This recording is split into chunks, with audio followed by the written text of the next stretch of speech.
Ladies and gentlemen, my fellow Airsofters, I had a dream. In that dream, my associates, my colleagues, my co-workers were holding in their hands not 8, but 9 popular Airsoft Players' Choice Awards. Today, I stand before you.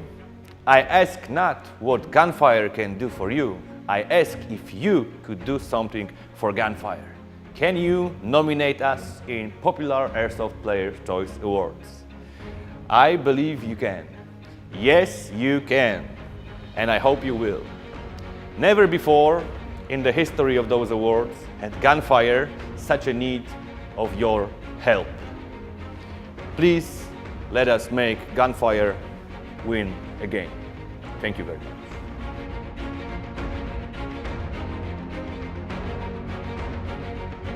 And I want to say one thing to Airsoft people. I want you to listen to me. I'm going to say it again. I did not have relations with paintball.